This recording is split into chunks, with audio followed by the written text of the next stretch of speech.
Zdravo svima! Dobrodošli na kanal Šta za ručak. Danas pravimo šnicle sa susamom. Pripremimo sve što nam je potrebno. 1 kg šnicli po izboru izlupamo sa obe strane.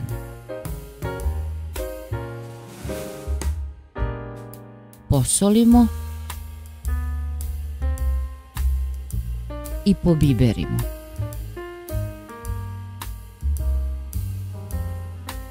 Vatrostavnu činiju premažemo kockicom putera ili margarina. Umutimo 4 jajeta. Sada šnicle valjamo u jaja. Ređamo u činiju po 4 šnicle.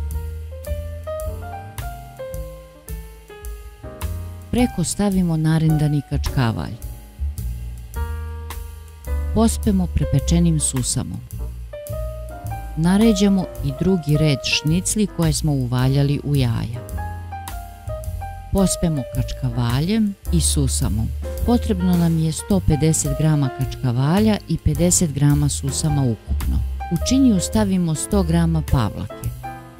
Dodamo jaja koja su nam ostala. Lepo umutimo. Prelijemo preko šnicli.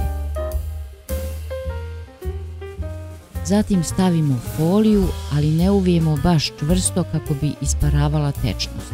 Pečemo oko 40 minuta na 200 stepeni.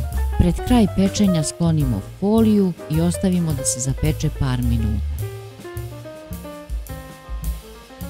Ako vam se dopao ovaj recept, lajkujte i zapratite kanal.